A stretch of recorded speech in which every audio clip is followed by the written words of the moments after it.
subscribe the channel and press the bell icon for upcoming videos.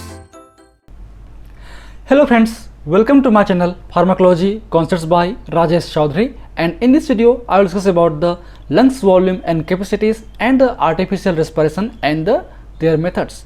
तो आज की इस वीडियो पे हम आर्टिफिशियल रेस्पिरेशन, उनके मेथड्स, लंग्स की वॉल्यूम और उनकी कैपेसिटी के बारे में बात करेंगे। ये बहुत इंपॉर्टेंट टॉपिक है। इस टॉपिक से ऑब्जेक्टिव बेस्ड क्वेश्चंस फ्रिक्वेंटली बनते हैं, चाहे नीट में हो, चाहे जीपेट में हो, आप फार्मेसी के हो, आप बायोलॉजी के स्टूडेंट हो, 11th-12th के हो, या आप नर्सिंग के हों, सब में ये हेल्पफुल होता है। ठीक है, क्योंकि सब्जेक्ट जो है कॉमन सब्जेक्ट हैं सभी के लिए। And if you want to watch my previous videos regarding the anatomy and physiology और pathophysiology, you can check description box below और बाय यूजिंग दिस लिंक। इसके अलावा आपको नोट्स चाहिए तो मैं अपने सारे नोट्स मेरे वेबसाइट www.pharmacyconcepts.in पे अपलोड करता हूँ, वहाँ विजिट कीजिए, वहाँ से आप इजीली नोट्स वगैरह डाउनलोड कर सकते हैं। So let start the topic.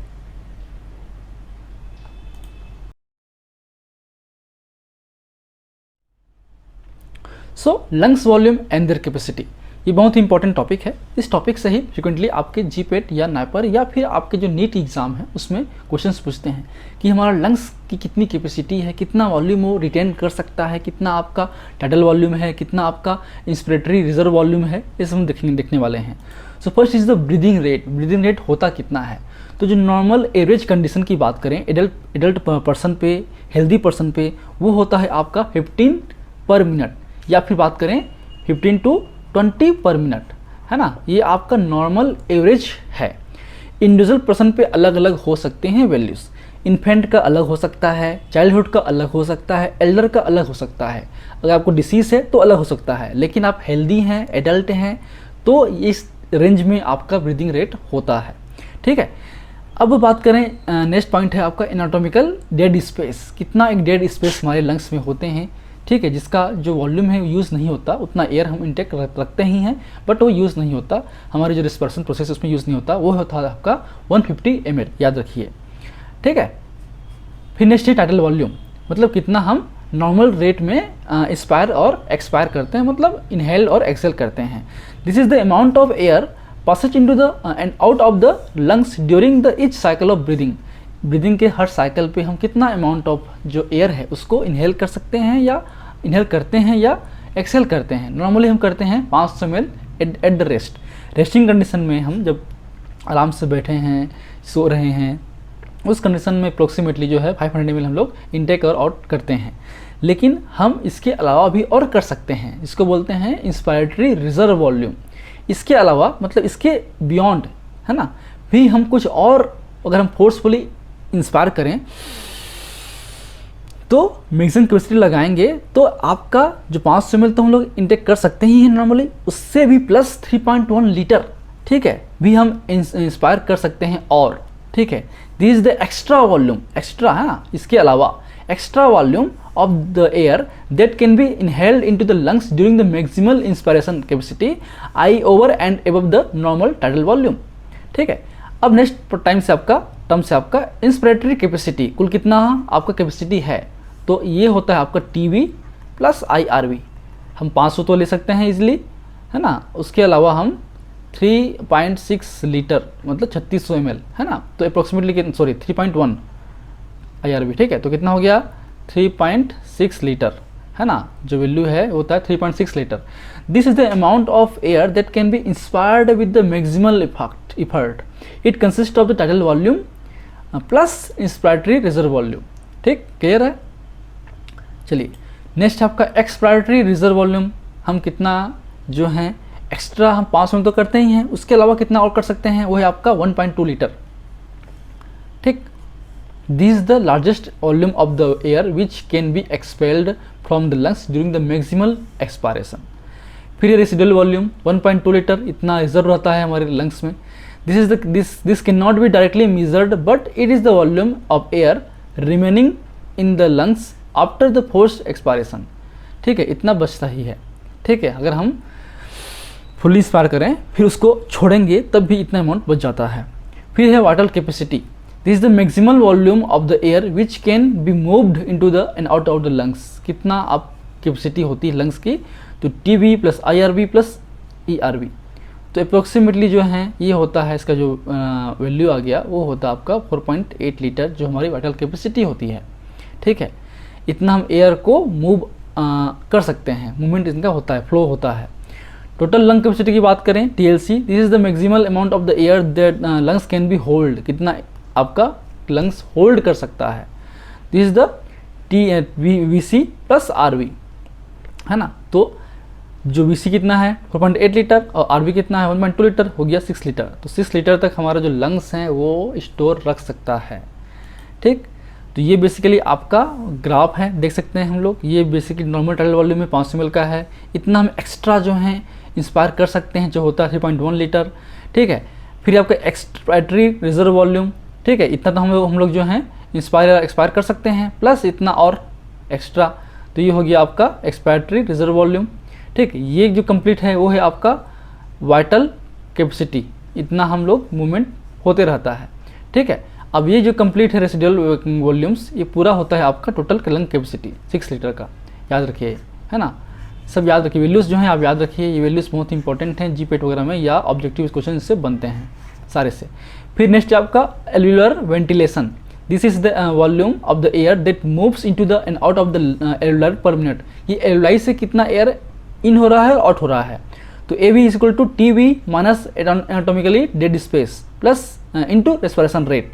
तो कितना हो गया, AB हो गया 500 आपका टाइडल वॉल्यूम है, 150 एनाटॉमिकली डेड स्पेस है और 15 ब्रीदिंग रेट है। तो अप्रोक्सीमेटली बात करें 5.25 लीटर जो है आपका होता है एल्यूलर वेंटिलेशन। ठीक है, क्लियर है।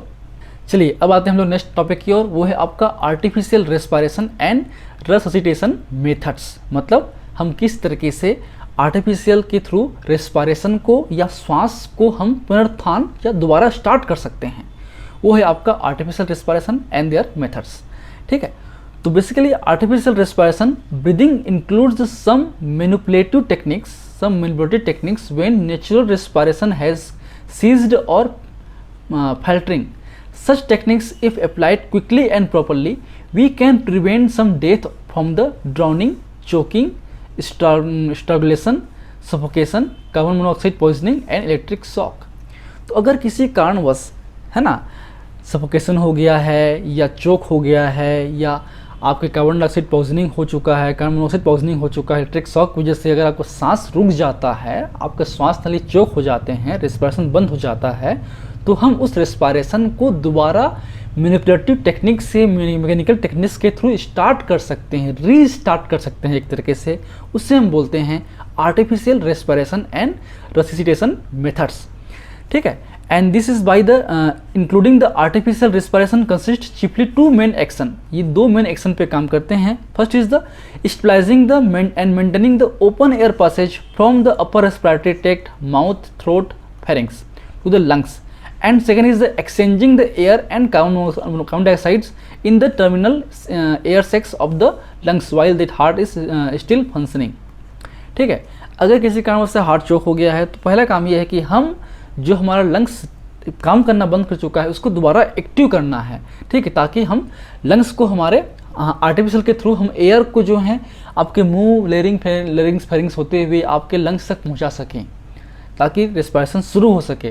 सेकेंड स्टेज है कि वहाँ पे एक्सचेंज भी होना चाहिए। ठीक है, अब जब तक कि हार्ट आपका चल रहा है, हार्ट बीट अगर बंद हो गया है, आप डेथ हो गए हैं तो पॉसिबल नहीं है, लेकिन अगर हार्ट बीट चल रहा है, केवल रेस्पिरेशन चोक हुआ है, मतलब आप एक तरीके से लाइव हैं बट चोक हुआ है, तो उस चोक को ठीक करना, रीस्टार्ट करना एक तरीके से आर्टिफिशियल रेस्पिरेशन का ही मेन काम है, ताकि हम लोगों को मरने से बचा सकें। तो टेक्निक सीखना बहुत ज़रूरी है, आपकी भी डेली लाइफ में काम आ सकता है कभी भी, तो उसको भी आप समझिए। To be successful such efforts must be started as soon as possible and continue until the victim is again breathing. तो जितनी जल्दी हो सके लगता कि चोक हो रहा है, उतनी फास्ट हम एक्शन में आएँ और आर्टिफिशियल रेस्पिरेशन मेथड्स को अप्लाई करें, ताकि जल्दी से जल्दी उनका रेस्पिरेशन जो है वापस रीस्टार्ट हो सके। ठीक है, बहुत ज़रूरी है चीज़ें। तो कुछ मेथड्स हैं, जैसे कि बात करें prone Schafer methods, prone pressure method जिसको बोल सकते हैं, या फिर होल्जर नील्सन मेथड्स, इसको हम बोलते हैं arm lift back pressure method, arm lift back pressure method. और नेक्स्ट है आपका Silvester method, arm lift chest pressure method और mouth to mouth respiration. First है आपका प्रोन सेफर मेथड्स। ठीक है, ये जो आपके मेथड्स दिख रहे हैं ये आपका है प्रोन सेफर मेथड्स। ठीक है, a method is a artificial respiration invented by the Sharpey Schafer in which the patient is placed force downward pressure then being rhythmically applied in the hands to the lower part of thorax. तो जो आपका जो thorax है, ये जो chest बोलते हैं, आपके स्टमक के जो स्टमक जहाँ शुरू होता है उसके ऊपर वाला पार्ट, डायफ्राम के ऊपर वाला पार्ट, वो थोरैक्स पार्ट है। तो बैक साइड पे हम पेशेंट को इस तरीके से आप सुला देंगे, हाथ को, हैंड को जो पोजीशन ऐसा कर लेंगे, और जो आपके बैक पोर्शन है इस पोर्शन पे हम लोग कंटिन्यूसली जो प्रेशर है हम लोग अप्लाई करेंगे तब तक कि चोक निकल ना जाए या फिर आपका सांस दोबारा रिस्टोर ना हो जाए। ठीक है, बहुत ही अच्छा मेथड है। ठीक है, नेक्स्ट मेथड है आपका होल्जर निल्सन्स मेथड, जो कि होल्जर निल्सन्स ने डिस्कवर किया होगा।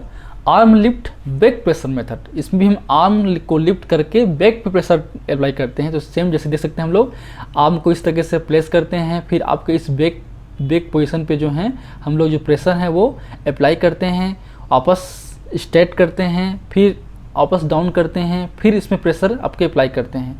तो ये मूवमेंट बार बार करना पड़ता है। डिटेल पढ़ना हो तो इस साइट पे जाइए, आपको मिल जाएगा डिटेल फॉर्म पे। ठीक है, जो पीडीएफ फॉर्म पे आपको मिलेगा नोट्स के रूप में हमारे वेबसाइट पे, तो आप इसको क्लिक करेंगे तो डायरेक्टली साइट पे पहुंच जाएंगे इजीली। ठीक, नेक्स्ट है आपका Silvester method, arm lift chest pressure method. ठीक है, तो सेम इसमें आर्म लिफ्ट करना है और चेस्ट पे अप्लाई करना है। This method is stored in the figure. Patient is let down on this back, हम इस तरीके से इसको सुला देंगे।